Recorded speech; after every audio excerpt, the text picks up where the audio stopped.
Hello બચ્ચો, કેમ છો? જય સ્વામિનારાયણ. 11th ની અંદર આજે આપણે એક એવું ટોપિક સ્ટાર્ટ કરીશું કે જે ફક્ત ઓનલી રીડિંગ જ કરવાનું છે. એમાં કશું જ સમજવા જેવું છે જ નહીં. પણ ખાસ અગત્યની બાબત એ છે કે છેલ્લા 2-3 વર્ષથી આ એકમમાંથી નીટમાં અને JEEમાં સારું કમ્પલસરી MCQ પૂછાય. અત્યાર સુધી નહોતા પૂછાતા. નથી વાંચવું તો પણ આ ચેપ્ટર આપણે વાંચવું પડશે, તૈયાર કરવું પડશે.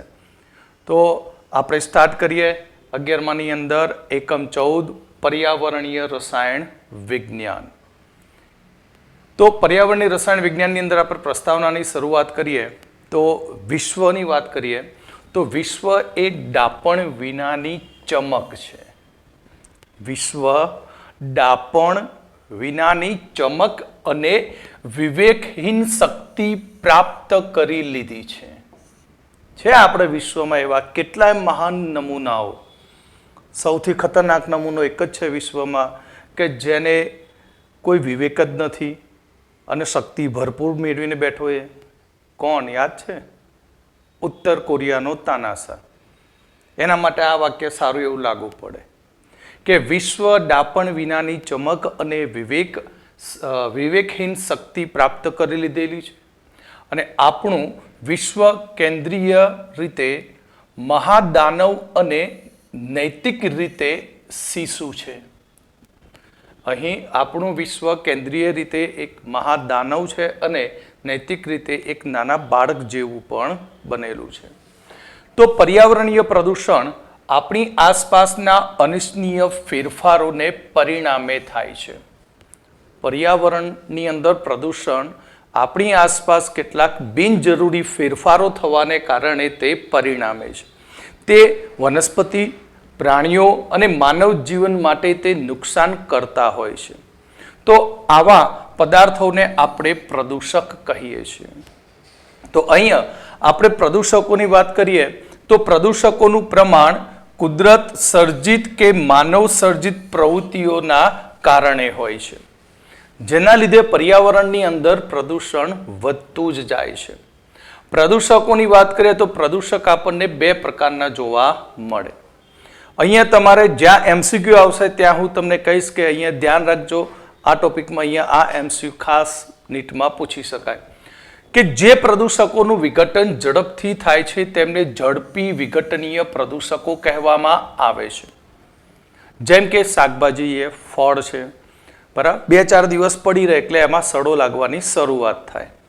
એટલે કે અહીં જે પ્રદૂષકોનું વિઘટન ઝડપથી થાય છે તેને ઝડપી વિઘટનીય પ્રદૂષકો કહેવામાં આવે છે. જેમ કે શાકભાજીના કચરાનું વિઘટન ખાસ યાદ રાખજો 7 થી 10 દિવસમાં થાય છે. આ MCQ માટે. ત્યાર પછી એ કે જે પ્રદૂષકોનું વિઘટન ધીમું થાય છે તેમને ધીમા વિઘટનીય પ્રદૂષકો કહેવામાં આવે છે. જેમ કે કૃષિ કચરો. આપણે સારી ખેતીમાં પેદાશ મેળવવા માટે જંતુનાશકનો છંટકાવ કરીએ છીએ, ખાતરો નાખીએ છીએ. તો એ બધાનું વિઘટન થવા માટે 3 થી 5 મહિના સુધીનો સમય લાગતો હોય છે. એટલે જે પ્રદૂષકોનું વિઘટન ધીમું હોય છે તેમને ધીમા વિઘટનીય પ્રદૂષકો કહેવામાં આવે છે. કેટલાક પ્રદૂષકો વિઘટન પામ્યા સિવાય દશકો સુધી મૂળ સ્વરૂપે રહેતા હોય છે. કેટલાક એવા પ્રદૂષકો છે કે ઘણા લાંબા સમય સુધી એમના એમ પડ્યા રહે, વર્ષો સુધી, પણ એના ઉપર કોઈ જ અસર થાય નહીં. તો તેવા પ્રદૂષકોને આપણે અવિઘટનીય પ્રદૂષકો કહીએ છીએ, જેની અંદર DDT નો સમાવેશ થાય, ડાયક્લોરો ડાયફિનાઇલ ટ્રાયક્લોરો ઇથેન. ત્યાર પછી બધા જ પોલિમર પદાર્થો એટલે કે પ્લાસ્ટિક એક પોલિમર પદાર્થ છે, ભારે ધાતુઓ, રેડિયો સક્રિય કચરો વગેરે અવિઘટનીય પ્રદૂષકો છે. તો આગળ આપણે જોઈએ તો આ પદાર્થોનું કુદરતીય રીતે વિઘટન થતું નથી, તેથી તેમને પર્યાવરણમાંથી દૂર કરવા ખૂબ જ મુશ્કેલ બને છે. માટે આવા પ્રદૂષકો જીવસૃષ્ટિ માટે ખૂબ જ હાનિકારક પુરવાર થાય છે. તો અહીંયા MCQમાં પૂછે કે તમને પ્રદૂષકો કેટલા પ્રકારના, તો અહીંયા 3 પ્રકારના આપણે કહીશું. એક ઝડપી પ્રદૂષકો, ધીમા વિઘટનીય અને અવિઘટનીય. ઝડપી પ્રદૂષકો માટે લાગતો સમય છે 7 થી 10 દિવસનો છે અને ધીમા પ્રદૂષકોના વિઘટન માટે લાગતો સમય એ 3 થી 5 મહિનાનો છે અને અવિઘટનીય પ્રદૂષકો કે એ તો લાઈફ ટાઈમ. બરાબર, DDT છે, પ્લાસ્ટિક છે, બરાબર, ભારે ધાતુ એ રેડિયો સક્રિય પદાર્થો કે આ લોકોનું વિઘટન થતું જ નથી. પરિણામે પર્યાવરણની અંદર તેઓ પ્રદૂષણ ફેલાવે અને એના કારણે જીવસૃષ્ટિ માટે તે ખૂબ જ હાનિકારક બને છે. હવે આપણે જોઈશું વાતાવરણીય પ્રદૂષકો. વાતાવરણીય પ્રદૂષણ તો પૃથ્વીની આસપાસ રહેલા વાતાવરણના સ્તરની જાડાઈ પૃથ્વીની બધી જ ઊંચાઈએ સમાન હોતી નથી. આપણી જે પૃથ્વી છે એ પૃથ્વીથી જેમ જેમ આપણે ઉપર જતા જઈશું તેમ તેમ તેમાં જુદા જુદા સ્તરો રચાતા હોય છે અને આ દરેક સ્તરની જાડાઈ એક સરખી હોતી નથી. એટલે કે હવાના જુદા જુદા સમાન હોતી નથી. એટલે કે જે સ્તરો રચાય છે એ સ્તરોની અંદર હવા એ જુદી જુદી માત્રામાં હોય છે. તમે જાણો છો કે નીચેના ભાગમાં હવા વધારે ભારે હોય, પછી ખૂબ જ ઊંચાઈએ જઈએ પહાડ ઉપર તો ત્યાં હવા કેવી બને? ખૂબ જ પાતળી બનતી હોય છે. એટલે કે આપણે કહે છે કે પૃથ્વીની આસપાસ આપણને એક સરખા સમાન સ્તરો મળતા નથી. એનું કારણ કે તેની અંદર હવા જે છે એ હવા પણ એ જુદી જુદી હોય છે, સમાન હોતી નથી. એટલે હવાના જુદા જુદા સંકેન્દ્રિત સ્તરો હોય છે અથવા તો ક્ષેત્રો હોય છે અને આ દરેક સ્તરો એ જુદી જુદી ઘનતા ધરાવે છે. બરાબર, કારણ કે જુદા જુદા સ્તરોની અંદર હવાની માત્રા જુદી જુદી છે. માત્રા મતલબ એની સાંદ્રતા જુદી જુદી છે, એનું સંકેન્દ્રણ જુદું જુદું છે, માટે તેની ઘનતા પણ કેવી હોય? જુદી જુદી હોય છે. વાતાવરણની અંદર વાત કરીએ તો વાતાવરણનો નીચેનો સ્તર જ્યાં માનવ સહિતની સમગ્ર જીવસૃષ્ટિ વસે છે તેને ક્ષોભ આવરણ કહેવામાં આવે છે, જેને આપણે ટોપોસ્ફિયર કહે છે. વાતાવરણનો નીચેનો વિસ્તાર કે જ્યાં માનવી પણ રહે છે અને બીજી જીવસૃષ્ટિ પણ સમાવેશ થાય છે તેને ક્ષોભ આવરણ કહેવામાં આવે છે, જે દરિયાની સપાટીથી લગભગ 10 કિલોમીટર ઊંચાઈ સુધી વિસ્તરેલું છે. MCQમાં યાદ રાખજો, ક્ષોભ આવરણ પૃથ્વીની સપાટીથી એટલે કે દરિયાની સપાટીથી કેટલા વિસ્તાર સુધી વિસ્તરેલું છે? તો 10 કિલોમીટર ઊંચાઈ સુધી વિસ્તરેલું છે. ક્ષોભ આવરણ એ અંશતઃ ધૂળના રજકણોનું ક્ષેત્ર છે. ક્ષોભ આવરણ શાનું છે? તો અંશતઃ ધૂળના રજકણોનું ક્ષેત્ર છે, જેમાં વધુ પ્રમાણમાં પાણીની બાષ્પ અને વાદળો હોય છે. ક્ષોભ આવરણ વાસ્તવમાં ધૂળનું ક્ષેત્ર છે જેની અંદર પાણીની બાષ્પ હોય છે અને વાદળો હોય છે. આ ક્ષેત્રમાં પ્રબળ હવાના પ્રવાહ એટલે કે પ્રબળ હવાના પ્રવાહ અને વાદળોનું નિર્માણ થાય છે. એટલે કે આ ક્ષેત્રની અંદર હવાની ઘનતા ખૂબ જ વધુ હોય છે અને ત્યાં પાણીની બાષ્પ પણ હોય છે. પરિણામે ત્યાં આપણને વાદળોનું નિર્માણ થતું જોવા મળે છે. ત્યાર પછી દરિયાની સપાટીથી 10 કિલોમીટરથી 50 કિલોમીટર વચ્ચેના વિસ્તારમાં અહીં સમતાપ આવરણ હોય છે, સ્ટ્રેટોસ્ફિયર કહેવામાં આવે છે. સમતાપ આવરણ જેને સ્ટ્રેટોસ્ફિયર કહીએ છીએ, જે દરિયાની સપાટીથી આપણે વાત કરીએ તો 10 કિલોમીટરથી 50 કિલોમીટર વચ્ચેનો વિસ્તાર હોય છે. સમતાપ આવરણની અંદર શું હોય છે? તો સમતાપ આવરણની અંદર ડાયનાઇટ્રોજન, ડાયઓક્સિજન, ઓઝોન અને સૂક્ષ્મ પ્રમાણમાં પાણીની બાષ્પ હોય છે. સમતાપ આવરણમાં શું હોય? તો સમતાપ આવરણની અંદર નાઇટ્રોજન, ડાયઓક્સિજન, અલ્પ પ્રમાણમાં પાણીની બાષ્પ અને ઓઝોન હોય છે. પર્યાવરણીય પ્રદૂષણમાં મુખ્યત્વે ક્ષોભ આવરણીય અને સમતાપ આવરણીય પ્રદૂષણોના અભ્યાસ થાય છે. પર્યાવરણીય પ્રદૂષણમાં મુખ્યત્વે કોનો અભ્યાસ થાય? તો ક્ષોભ આવરણીય સ્તરનો તથા સમતાપ આવરણીય સ્તરનો ત્યાં આપણે અભ્યાસ કરી શકીએ છીએ. અહીં સૂર્યના હાનિકારક કિરણો કયા? પારજાંબલી કિરણો. તો સૂર્યના હાનિકારક પારજાંબલી કિરણોના 99.5% ભાગને સમતાપી આવરણમાં રહેલા ઓઝોન પૃથ્વીની સપાટી સુધી તેને પહોંચતા રોકે છે. ખાસ આપણા માટે અગત્યની વસ્તુ એ કે સૂર્યની અંદરથી હાનિકારક કિરણો નીકળતા હોય છે, જે પારજાંબલી કિરણો હોય છે. અને એ પારજાંબલી કિરણો આપણે સૌથી પહેલું ક્ષોભ આવરણ છે પૃથ્વીની નજીક, પછી એની ઉપર છે સમતાપ આવરણ, અને એ સમતાપ આવરણની અંદર ઓઝોન હોય છે. અને એ ઓઝોન એ સૂર્યના પારજાંબલી હાનિકારક કિરણોને પૃથ્વીની સપાટી ઉપર આવતા રોકે છે. તો ક્ષોભ આવરણીય પ્રદૂષણ જોઈએ તો ક્ષોભ આવરણમાં રહેલા મુખ્યત્વે વાત કરીએ તો વાયુમય અને રજકણ સ્વરૂપના પ્રદૂષકો હોય છે. ક્ષોભ આવરણમાં કયા પ્રકારના પ્રદૂષકો હોય તો વાયુમય અને બીજા છે રજકણ સ્વરૂપના પ્રદૂષકો.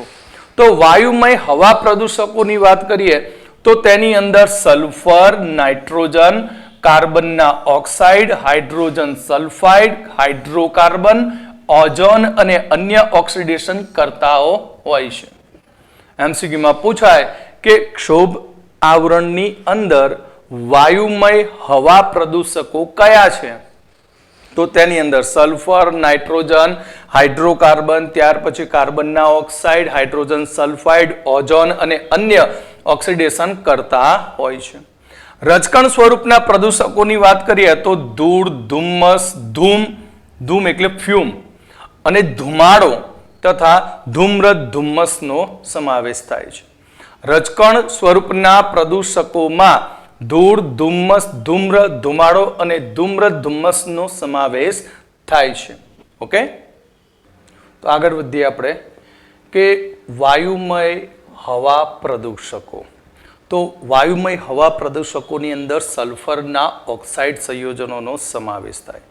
તો સલ્ફરના ઓક્સાઇડ કેવી રીતે બને તો જ્યારે સલ્ફરયુક્ત અશ્મિગત બળતણનું દહન થાય છે, સલ્ફરયુક્ત કોઈ અશ્મિગત બળતણ હોય અને તેનું દહન થાય ત્યારે તેમાંથી સલ્ફરના ઓક્સાઇડ ઉત્પન્ન થાય છે. સામાન્ય રીતે આપણે સલ્ફરના બે ઓક્સાઇડ છે, સલ્ફર ડાયોક્સાઇડ અને સલ્ફર ટ્રાયોક્સાઇડ. સલ્ફર ડાયોક્સાઇડ એ સામાન્ય વાયુમય સ્પીસીઝ છે જે પ્રાણી અને વનસ્પતિ માટે એ ઝેરી હોય છે. સલ્ફર ડાયોક્સાઇડ કે જે પ્રાણી અને વનસ્પતિ સૃષ્ટિ માટે ઝેરી હોય છે. સલ્ફર ડાયોક્સાઇડની શું અસર થાય તો સલ્ફર ડાયોક્સાઇડના ઓછા પ્રમાણની હાજરીથી સલ્ફર ડાયોક્સાઇડના ઓછા પ્રમાણમાં હાજરી હોય તો પણ મનુષ્ય જાતમાં તેના શ્વસન તંત્રને લગતા રોગો જેવા કે દમ એટલે કે અસ્થમા, શ્વસન નળીમાં સોજો આવી જવો અને બળતરા પણ થતી હોય છે. તો સલ્ફર ડાયોક્સાઇડથી માનવ ઉપર શું અસર થાય તો સલ્ફર ડાયોક્સાઇડ એ ખાસ કરીને શ્વસન તંત્રના રોગોને લગતી અસરો કરે, જેમ કે દમ એટલે કે અસ્થમા થાય, શ્વાસ લેવામાં હાંફી જાય, ઊંડા શ્વાસ લેવા પડે, ટીબી જેવો પેશન્ટ બની જાય, ત્યાર પછી શ્વાસ નળીમાં સોજો થઈ જશે અને બળતરા પણ થતી હોય છે. સલ્ફર ડાયોક્સાઇડના કારણે આંખમાં બળતરા થવી, આંખ લાલ થવી, આંખમાંથી પાણી નીકળવું વગેરે જેવી તકલીફો થતી હોય છે. તો સલ્ફર ડાયોક્સાઇડથી કઈ કઈ તકલીફો થાય? એક તો આંખમાં બળતરા થશે, આંખ લાલ થઈ જશે, આંખમાંથી પાણી નીકળતું હોય છે અને બીજું એ શ્વસન તંત્રને લગતા રોગોમાં જવાબદાર બને છે. સલ્ફર ડાયોક્સાઇડના વધુ પ્રમાણથી અહીં ફૂલની કળી એ કડક થઈને છોડ પરથી ખરી જાય છે. નાની નાની ફૂલની જે કળી બાજતી હોય, સલ્ફર ડાયોક્સાઇડનું વાતાવરણ વધારે હોય તો તે કડક થઈ જશે એકદમ અને એ બહુ જ નાજુક હોય એટલે તરત જ એ છોડ ઉપરથી ખરી જતી હોય છે. સલ્ફર ડાયોક્સાઇડનું ઓક્સિડેશન ઉદ્દીપક વગર ધીમું થાય છે. સલ્ફર ડાયોક્સાઇડનું ઓક્સિડેશન ઉદ્દીપક વગર ખૂબ જ ધીમું થાય છે. એટલે સલ્ફર ડાયોક્સાઇડની અંદર આપણે ઓક્સિજન ઉમેરવો હોય અને સલ્ફર ટ્રાયોક્સાઇડ બનાવવું હોય ઓક્સિડેશન દ્વારા તો ત્યાં વેનેડિયમ પેન્ટોક્સાઇડ ઉદ્દીપકની જરૂર પડે. કેમ? કારણ કે ઉદ્દીપકની ગેરહાજરીમાં સલ્ફર ડાયોક્સાઇડનું ઓક્સિડેશન ખૂબ જ ધીમું હોય છે. પણ પ્રદૂષિત હવાના રજકણો ઉદ્દીપક તરીકે વર્તી અને તે સલ્ફર ડાયોક્સાઇડનું સલ્ફર ટ્રાયોક્સાઇડમાં રૂપાંતર કરે છે. વાતાવરણમાં રહેલા સલ્ફર ડાયોક્સાઇડનું સલ્ફર ટ્રાયોક્સાઇડમાં કેવી રીતે રૂપાંતર થાય?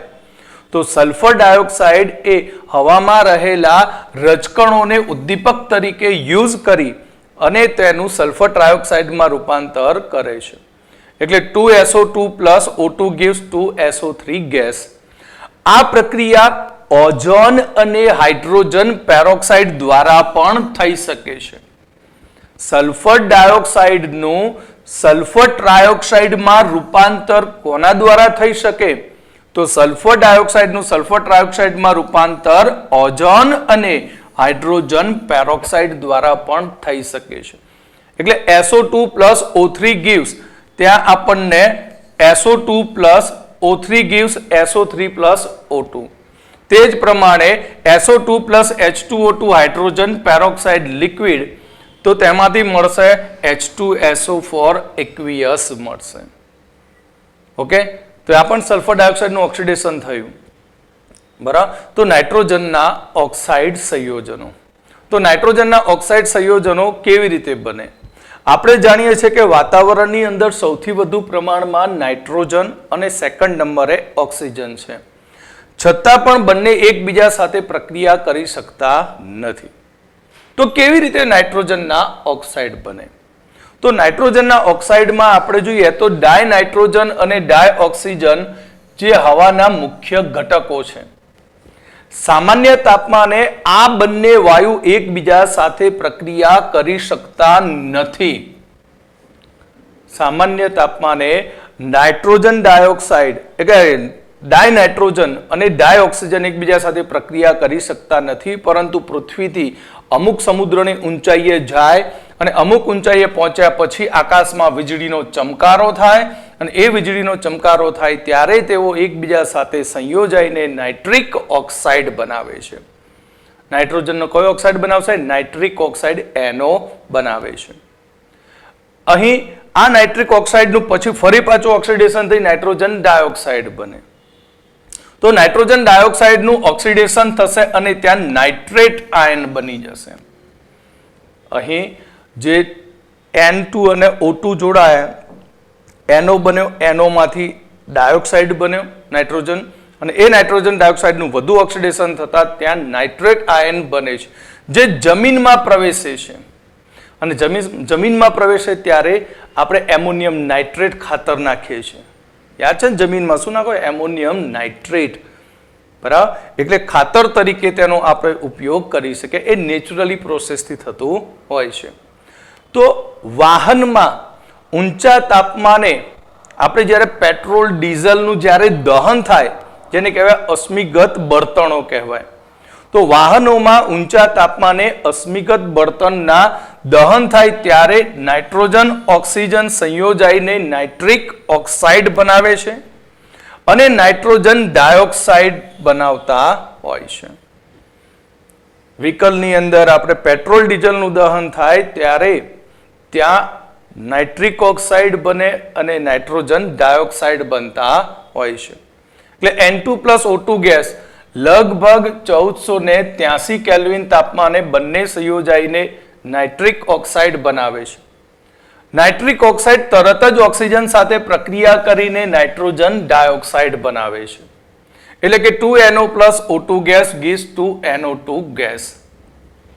સમતાપ આવરણમાં નાઇટ્રિક ઓક્સાઇડ સાથે ઓઝોનની પ્રક્રિયા થવાથી N2O નાઇટ્રોજન ડાયોક્સાઇડ બનવાનો વેગ ઝડપી બને છે.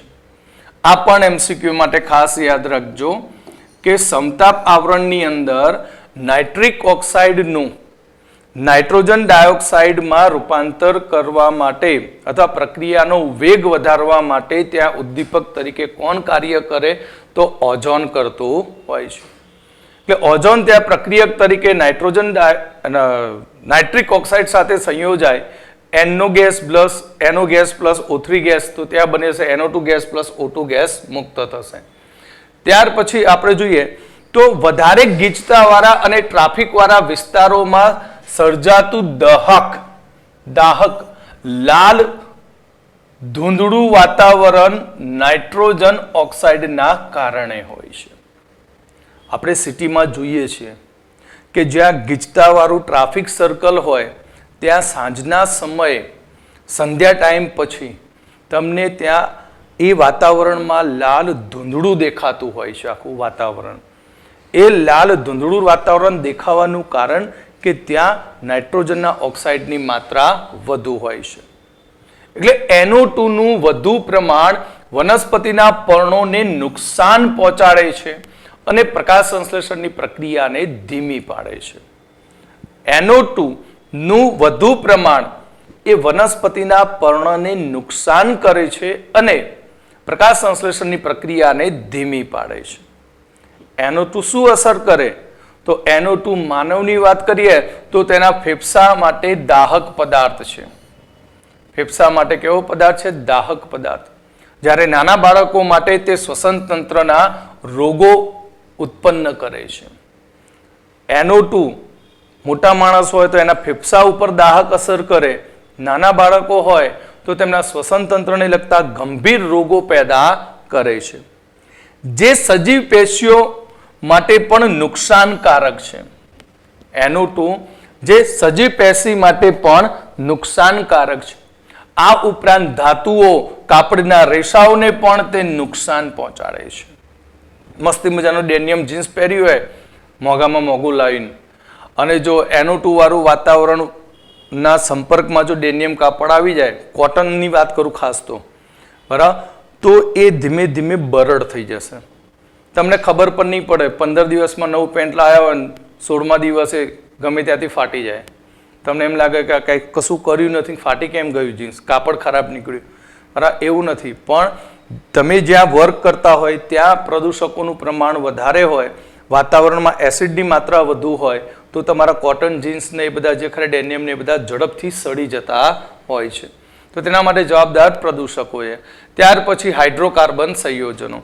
હાઇડ્રોકાર્બન સંયોજનોમાં માત્ર કાર્બન અને હાઇડ્રોજનના જ પરમાણુઓ હોય છે. એટલે હાઇડ્રોકાર્બન સંયોજન એ કાર્બન અને હાઇડ્રોજનના બનેલા હોય છે. ખાસ કરીને પેટ્રોલ, ડીઝલ, કેરોસીન આ બધું હાઇડ્રોકાર્બન છે. તો વાહનોમાં ઈંધણના અપૂર્ણ દહનથી તેઓ ઉત્પન્ન થાય છે. પ્રદૂષકો ક્યાંથી ઉત્પન્ન થશે? તો હાઇડ્રોકાર્બનના દહનથી. વાહનોની અંદર જે ઈંધણ વપરાતું હોય છે એ ઈંધણનું અપૂર્ણ દહન થવાથી ત્યાં આપણને પ્રદૂષકો મળતા હોય છે. અને આવા હાઇડ્રોકાર્બન એ કેન્સર પ્રેરક પદાર્થો બનતા હોય છે. એટલે હાઇડ્રોકાર્બનના લીધે કેન્સર થવાની શક્યતા વધારે હોય છે. આ ઉપરાંત હાઇડ્રોકાર્બન વનસ્પતિ છોડની પેશીઓને તોડીને, બરાબર, વનસ્પતિ છોડની પેશીઓને તોડીને અથવા ઘડપણ દ્વારા તથા પર્ણ, ફૂલો અને કાંટા ઉપર આવરણ બનાવીને છોડને તે નુકસાન પહોંચાડતું હોય છે. હાઇડ્રોકાર્બન જે વનસ્પતિ આખી હોય એ વનસ્પતિના છોડની જે બી પેશીઓ હોય, ડાળીઓ હોય, એ ડાળી ઉપર જમા થાય. જમા થઈને એને ઝડપથી ઘડપણ આપી દે. બરાબર, ભર જવાનીમાં 70 વર્ષના જેવો થઈ જાય. ઝાડ, હા, માણસની વાત નહીં કરતો, ઝાડની વાત કરું છું. બરાબર, આપણને એમ લાગે કે આ કેમ જલ્દીથી હજુ છોડનો વિકાસ નથી થયો અને કેમ આ ઘેડો થઈ ગયો.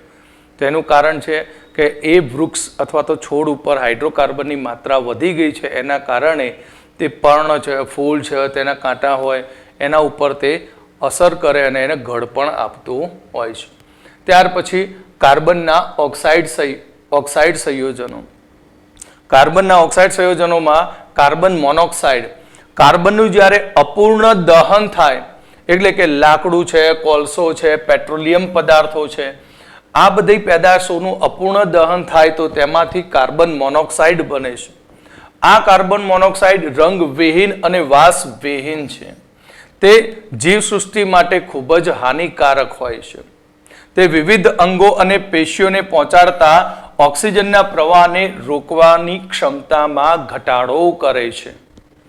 આપણે માત્ર જો કાર્બન મોનોક્સાઇડના વાતાવરણની અંદર બેસી રહીએ તો અડધા કલાકમાં આપણને સ્વર્ગના દરવાજા જોવા મળે. તમને ફિલિંગ થાય કે તમારો શ્વાસ રૂંધાઈ રહ્યો છે, તમારી આંખોમાંથી તેજ દૂર થઈ રહ્યું છે, જાણે યમરાજ આવ્યા હોય લેવા એવો અનુભવ થાય. કેમ આવું થાય? કારણ કે આપણા શરીરની અંદર ઓક્સિજન કોણ પહોંચાડે?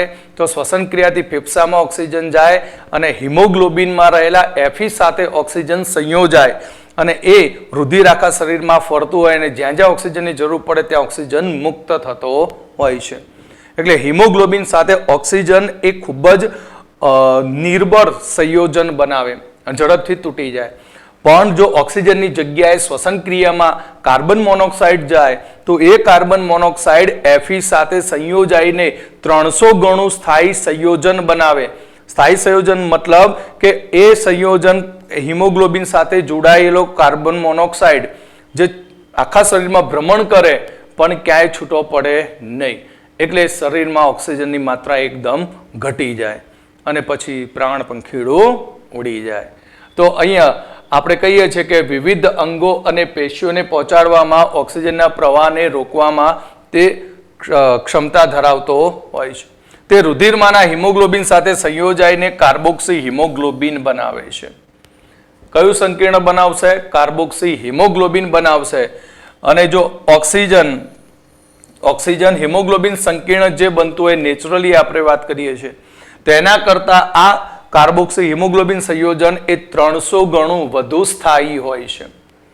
એટલે જ્યારે આપણા રુધિરમાં કાર્બોક્સી હિમોગ્લોબિનનું પ્રમાણ, યાદ રાખજો MCQ માટે ખાસ અગત્યનું, કે જ્યારે આપણા રુધિરમાં કાર્બોક્સી હિમોગ્લોબિનનું પ્રમાણ 3 થી 4% જેટલું થાય છે ત્યારે રુધિરમાંના હિમોગ્લોબિનની ઓક્સિજન વહન કરવાની ક્ષમતા ઘટી જાય છે. માત્ર 3 થી 4% જેટલું જો કાર્બન મોનોક્સાઇડ શ્વસન ક્રિયામાં જાય તો ત્યાં કાર્બોક્સી હિમોગ્લોબિન બનતું હોય અને તેનું ટકાવાર પ્રમાણ 3 થી 4% જેટલું હોય તો એ બનવાને કારણે ઓક્સિજન હવે હિમોગ્લોબિન સાથે જોડાઈ શકતો નથી. માટે શરીરમાં ઓક્સિજન મળવાની ક્ષમતા ઘટી જતી હોય છે. અને આ ઓક્સિજનના ઉણપને કારણે શરૂઆતમાં જો આટલી માત્રા હોય તો તેની ઉણપને કારણે માથાનો દુખાવો થાય, આંખોની દ્રષ્ટિમાં નબળાઈ આવશે, બેચેની અનુભવાય, હાર્ટ તથા રક્તવાહિનીઓના કાર્યમાં ખલેલ પહોંચતી હોય છે. સગર્ભા સ્ત્રીઓની વાત કરીએ કે જેને ધૂમ્રપાન કરવાનો શોખ હોય છે, બરાબર, તો આવી સગર્ભા મહિલાઓનું શું હાલત થાય તેના વિશે આપણે જોઈએ કે કોઈ સગર્ભા સ્ત્રીને ધૂમ્રપાનની આદત હોય તો તેના રુધિરમાં કાર્બન મોનોક્સાઇડનું પ્રમાણ વધવાને કારણે, બરાબર, જે 9 મહિને ડિલિવરી થવી જોઈએ તેના કરતા વહેલા સમયે તેની ડિલિવરી થાય એટલે કસુવાવડ થાય, સ્વયં ગર્ભપાત થઈ જાય, સ્વયં ગર્ભપાત થાય. અને જો કંઈ ના થાય તો એનું જન્મેલું બાળક એ વિકૃત હોય છે. એટલે માનસિક વિકૃતિ એવી નહીં, શરીરના કોઈ પણ અંગોમાં તેની ઉણપ વર્તાય. કોઈકની હાર્ટની અંદર છિદ્ર રહી જાય, હાર્ટ પૂરેપૂરું કામ ના કરે, ફેફસાનો પૂરો વિકાસ ન થાય, કિડનીનો વિકાસ પૂરો ન થાય. તો આ ખાસ ધ્યાન રાખવું પડે કે સગર્ભા સ્ત્રીઓએ ક્યારેય ધૂમ્રપાન કરવું જોઈએ નહીં. નહીં તો કસુવાવડ થશે, સ્વયં ગર્ભપાત થઈ શકે અને આવનારું બાળક એ વિકૃત પણ હોઈ શકે. ત્યાર પછી આપણે બીજો ઓક્સાઇડ જોઈશું, કાર્બન ડાયોક્સાઇડ. વાતાવરણમાં શ્વસન દરમિયાન કાર્બન ડાયોક્સાઇડ વાતાવરણમાં જાય. આપણે જે શ્વાસોશ્વાસની ક્રિયા કરીએ છીએ તો એ શ્વાસોશ્વાસની ક્રિયાથી કાર્બન ડાયોક્સાઇડ બહાર નીકળતો હોય. ઉર્જા મેળવવા માટેના અશ્મિભૂત બળતણોના દહનથી કાર્બન ડાયોક્સાઇડ મળે. સિમેન્ટના ઉત્પાદન દરમિયાન ચૂનાના પથ્થરો કેલ્શિયમ કાર્બોનેટના વિઘટન દ્વારા પણ કાર્બન ડાયોક્સાઇડ મુક્ત થતો હોય છે. જ્વાળામુખી ફાટી નીકળવાથી પણ કાર્બન ડાયોક્સાઇડ એ વાયુ સ્વરૂપે ત્યાંથી મુક્ત થતો હોય છે. કાર્બન ડાયોક્સાઇડ વાયુ અહીં ક્ષોભ આવરણમાં જ હોય છે. કેમ કાર્બન ડાયોક્સાઇડ વાયુ ક્ષોભ આવરણમાં જ હોય? કારણ કે કાર્બન ડાયોક્સાઇડ વાયુ હવા કરતા 2.5 ગણો ભારે હોય છે. હવા કરતા કેટલા ગણો ભારે? 2.5 ગણો ભારે છે. તો સામાન્ય રીતે તેનું પ્રમાણ વાતાવરણમાં જોઈએ તો કદથી 0.03% જેટલું હોય. વાતાવરણમાં કદથી કાર્બન ડાયોક્સાઇડનું પ્રમાણ 0.03% જેટલું હોય છે. એટલે અશ્મિગત બળતણ પેટ્રોલ, ડીઝલ, કેરોસીન, કોલસો વગેરેનું આપણે વધુ પ્રમાણમાં ઉપયોગ કરીએ તો કાર્બન ડાયોક્સાઇડનું પ્રમાણ વાતાવરણમાં વધતું જાય છે. લીલી વનસ્પતિ કે જે પ્રકાશ સંશ્લેષણની ક્રિયા માટે કાર્બન ડાયોક્સાઇડનો ઉપયોગ કરે છે અને વાતાવરણમાં ઓક્સિજન મુક્ત કરે છે. આ પ્રક્રિયા તો તમને નાનપણથી શીખી ગયા છો 8મા ધોરણથી કે લીલી વનસ્પતિ વાતાવરણમાંથી કાર્બન ડાયોક્સાઇડ અને પાણીનું શોષણ કરી ગ્લુકોઝ અને ઓક્સિજન વાયુ મુક્ત કરતો હોય છે. તો અહીં લીલી વનસ્પતિ એ વાતાવરણમાં કાર્બન ડાયોક્સાઇડ અને ઓક્સિજનનું સંતુલન જાળવી રાખે છે.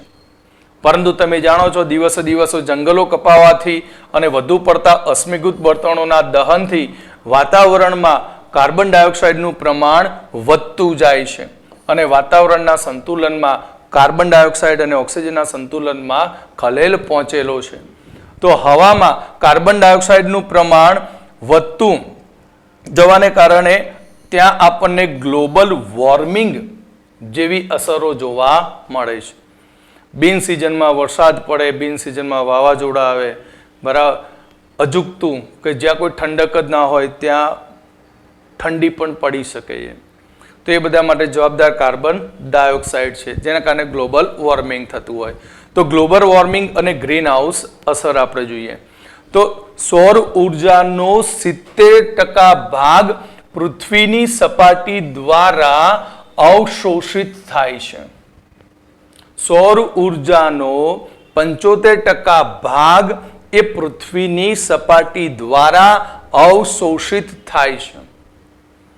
એટલે સૂર્યમાંથી જે ઉર્જા ફેંકાતી હોય છે એ ઉર્જામાંથી 75% જેટલી ઉર્જા એ પૃથ્વી પોતે એનું શોષણ કરતી હોય છે, જેથી પૃથ્વીના તાપમાનમાં વધારો થાય છે અને બાકીની ઉષ્મા એ વાતાવરણમાં પાછી જાય છે.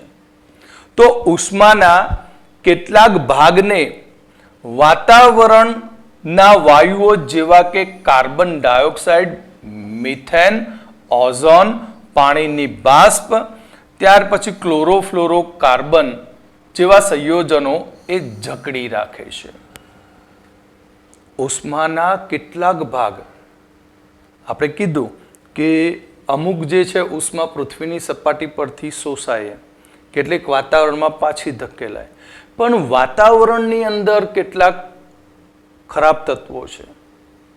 કયા? કાર્બન ડાયોક્સાઇડ, મિથેન, ઓઝોન, પાણીની બાષ્પ, ક્લોરોફ્લોરોકાર્બન્સ એટલે કે ફ્રીઓન જેવા સંયોજનો એ ઉષ્માને શું કરે? જકડી રાખે અને વાતાવરણનું તાપમાન વધારે. તેથી પૃથ્વીનું તાપમાન પણ વધી જાય છે. પૃથ્વી તો 75% ઉર્જાનું શોષણ તો કરે છે, પણ જે બાકી વધેલી પાછી ઉર્જા જે જાય છે એ ઉર્જા વાતાવરણમાં રહેલા વાયુઓ જેવા કે કાર્બન ડાયોક્સાઇડ, ઓઝોન, પાણીની બાષ્પ, મિથેન અને ક્લોરોફ્લોરોકાર્બન્સ એટલે ફ્રીઓન તેનું શોષણ કરીને એને જકડી રાખે. એટલે વધારે સ્પ્રેડ થવા દેતી નથી, એટલે વાતાવરણનું તાપમાન વધતું જાય છે, એના લીધે પૃથ્વીનું તાપમાન પણ વધી જાય છે. ઠંડા વિસ્તારમાં ધ્યાન રાખજો, ઠંડા વિસ્તારમાં ફૂલો, શાકભાજીઓ અને ફળોને કાચના આવરણવાળા વિસ્તારમાં ઉગાડવામાં આવે છે. અત્યારે તો ચલો ઠંડા પ્રદેશની વાત ક્યારે, આપણા ગુજરાતની અંદર જ પણ તમે જાઓ, બનાસકાંઠા, સાબરકાંઠા, ખેડા એ બાજુ જાઓ તો ખેતરમાં મોટા મોટા આમ ડોમ જોવા મળે, પણ આપણે કાચ નથી ત્યાં વાપરતા, આપણે નેટ હોય છે ત્યાં. પણ જ્યાં ઠંડા પ્રદેશો છે ત્યાં ગરમીની જરૂર પડે. કોના વિકાસ માટે? વનસ્પતિના.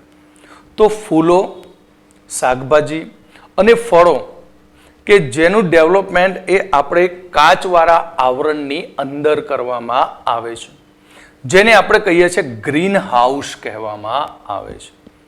જેને ગ્રીન હાઉસ કહેવામાં આવે છે. ગ્રીન હાઉસમાં શું થાય? તો ગ્રીન હાઉસમાં કાચ સૂર્યની ગરમીને અંદર પકડી રાખે છે. ગ્રીન હાઉસની અંદર જે કાચ ઉપર લગાડેલો છે એ કાચ એ સૂર્યની ગરમીને પકડી રાખે છે. એટલે હવાનું એક આવરણ કે જેને વાતાવરણ કહેવાય છે, આ વાતાવરણ વર્ષોથી સેંકડાઓથી પૃથ્વીના તાપમાનને અચળ જાળવી રાખતું હોય છે. આ તો ગ્રીન હાઉસ પહેલાની વાત કરીએ છીએ કે જ્યાં પૃથ્વીનું ટેમ્પરેચર વર્ષો પહેલા જળવાઈ રહેતું હતું. કેમ? કારણ કે તેની ઉપર એક હવાનું આવરણ હતું જેને આપણે વાતાવરણ કહેતા હતા, કે જે પૃથ્વીના તાપમાનને અચળ રાખતું હતું. વાતાવરણ સૂર્યની ગરમીને પૃથ્વીની નજીક જકડી રાખે છે. સૂર્યની જે ગરમી હોય એ ગરમી વાતાવરણ એને પૃથ્વી નજીક આવવા દેતું નથી. ક્ષોભ આવરણ અને સમતાપી આવરણો વાતાવરણના બે પ્રકાર. એ બે આઇટમો જે છે એ સૂર્યની ગરમીને પૃથ્વીની નજીક આવતી અટકાવે છે અને પૃથ્વીને આપણે ગરમ રાખે. તો અહીં આને આપણે કુદરતી ગ્રીન હાઉસ કહીએ છીએ. આને આપણે શું કહીએ? કુદરતી ગ્રીન હાઉસ, જે પૃથ્વીનું તાપમાન જાળવીને જીવસૃષ્ટિને યોગ્ય બનાવે છે. પૃથ્વીનું તાપમાન જાળવી રાખીને જીવસૃષ્ટિને યોગ્ય બનાવે છે. સૂર્યપ્રકાશ, હવે આપણે આ કોની વાત કરીએ? કુદરતી ગ્રીન હાઉસ નહીં, કૃત્રિમ ગ્રીન હાઉસની વાત કરીએ હવે. કે સૂર્યપ્રકાશ પારદર્શક કાચમાંથી પસાર થઈ જમીન અને છોડને ગરમ રાખે છે. સૂર્યપ્રકાશ કે જે પારદર્શક કાચમાંથી પસાર થાય છે અને પસાર થઈને જમીન અને છોડને ગરમ રાખે છે. આ ગરમ જમીન અને છોડ કે જે ઇન્ફ્રારેડ કિરણોનું ઉત્સર્જન કરે છે. પારજાંબલી કરતા થોડાક વીક અને સ્ટ્રોંગ રેડિયેશન ધરાવતા હોય તો ઇન્ફ્રારેડ કિરણોનું શું થાય? ત્યાં ઉત્સર્જન થાય છે. અને આવા ઇન્ફ્રારેડ કિરણો કે જે કાચ દ્વારા શોષાય છે અને તેમાંથી આંશિક ભાગ પરાવર્તન પામે છે. આથી અહીં ગ્રીન હાઉસમાં સૌર ઉર્જાને જકડી રાખે છે. કે જ્યાં જ્યાં ગ્રીન હાઉસ બનાવેલા છે ત્યાં ત્યાં એ એરિયામાં ગરમીનું પ્રમાણ વધારે હોય. કેમ વધારે હશે? એનું કારણ છે કે પારદર્શક કાચમાંથી સૂર્યની જે ગરમી અંદર આવે છે, જે ડોમની અંદરના ભાગમાં, ત્યાં જમીન અને છોડવાઓની મદદથી ત્યાં ઇન્ફ્રારેડ કિરણોનું ઉત્સર્જન થાય છે અને આ ઇન્ફ્રારેડ કિરણો એ કાચના ડોમની અંદરના ભાગમાં જ રહેતા હોય. અમુક જ પ્રકાશનું શું થાય? પરાવર્તન થાય. એટલે ગ્રીન હાઉસ એ સૌર ઉર્જાને જકડી રાખે. આ જ પ્રમાણે કાર્બન ડાયોક્સાઇડ અણુઓ ઉષ્માને પણ જકડી રાખે છે. આ તો કાચની વાત થઈ, વનસ્પતિ અને જમીનની વાત થઈ. આ જ પ્રમાણે કાર્બન ડાયોક્સાઇડ જે છે એ કાર્બન ડાયોક્સાઇડના અણુઓ પણ ઉષ્માને જકડી રાખે છે. કારણ કે તે સૂર્યપ્રકાશ માટે પારદર્શક હોય છે પણ ઉષ્મા વિકિરણો માટે નહીં. કાર્બન ડાયોક્સાઇડ કે જે અણુઓ તે ઉષ્માને જકડી રાખે છે કારણ કે સૂર્યપ્રકાશ માટે તે પારદર્શક હોય છે. આપણે વાયુને કાર્બન ડાયોક્સાઇડ વાતાવરણમાં ઉડતો છે એને નથી જોઈ શકતા. એનો મતલબ શું છે કે કાર્બન ડાયોક્સાઇડ કેવો છે? પારદર્શક છે, પરંતુ તે ઉષ્મા વિકિરણો માટે નહીં. જો કાર્બન ડાયોક્સાઇડનું પ્રમાણ 0.03% થી વધી જાય તો કુદરતી ગ્રીન હાઉસના સંતુલનમાં ખલેલ પહોંચતી હોય છે. અને કુદરતી ગ્રીન હાઉસના સંતુલનમાં ખલેલ પહોંચે તો તેના કારણે ગ્લોબલ વોર્મિંગ થતું હોય છે. અને આ ગ્લોબલ વોર્મિંગ માટે જવાબદાર છે કાર્બન ડાયોક્સાઇડ. તો અહીંયા વાતાવરણમાં ગ્લોબલ વોર્મિંગ માટે જવાબદાર કયા કયા વાયુઓ બને છે? તો એની વાત કરીએ તો વાતાવરણમાં રહેલા કાર્બન ડાયોક્સાઇડ, મિથેન, ઓઝોન, ક્લોરોફ્લોરોકાર્બન્સ એટલે ફ્રીઓન, નાઇટ્રસ ઓક્સાઇડ અને પાણીની બાષ્પ જે ગ્રીન હાઉસ વાયુ તરીકે વર્તે છે. ગ્રીન હાઉસ વાયુ કયા? તો વાતાવરણમાં રહેલો carbon dioxide, ozone, methane, chlorofluorocarbon CFC એટલે કે ફ્રીઓન, નાઇટ્રસ ઓક્સાઇડ અને પાણીની બાષ્પ જે ગ્રીન હાઉસ વાયુ તરીકે વર્તે છે. આ વાયુઓ ખરેખર તો પૃથ્વીનું એક કંબલ તરીકેનું કામ કરે છે. કંબલ એટલે ધાબળા તરીકેનું કામ કરે છે. અને ગ્રીન હાઉસ અસર ન હોય તો પૃથ્વીનું સરેરાશ તાપમાન હાલના તાપમાન કરતા 30°C જેટલું નીચું હોત. કુદરત પણ કેવી મજાની છે કે પૃથ્વીની ઉપર પણ એક નેચરલ ગ્રીન હાઉસ બનાવેલું છે. આપણે તો ડખા કરીને દુનિયાની ખરાબી કરી રહ્યા છે, પણ કુદરત પણ એક ગ્રીન હાઉસ બનાવે છે. અને એ ગ્રીન હાઉસમાં રહેલા વાયુઓ જે છે એ પૃથ્વીને આખી શું કરે, કવર કરે ધાબળાની જેમ, જેથી આપણને સૂર્યના કિરણોની કોઈ હાનિકારક અસર થાય નહીં. બરાબર. અને જો અહીંયા એવું કહે છે કે જો ગ્રીન હાઉસ અસર ન હોય તો પૃથ્વીનું સરેરાશ તાપમાન હાલના તાપમાન કરતાં 30°C જેટલું જ નીચું હોત. એટલે અત્યારનું ટેમ્પરેચર ગણીએ તો આપણે 40-42 ચાલે ઉનાળાની સિઝનમાં, તો આપણે કેટલું ટેમ્પરેચર હોય, 12 ડિગ્રી ટેમ્પરેચર હોય. અને શિયાળાની વાત કરીએ તો શિયાળામાં 10 ડિગ્રી આવે તો આપણે ગુજરાતમાં પણ માઇનસ ટેમ્પરેચર ચાલતું હોત, પણ એવું થતું નથી.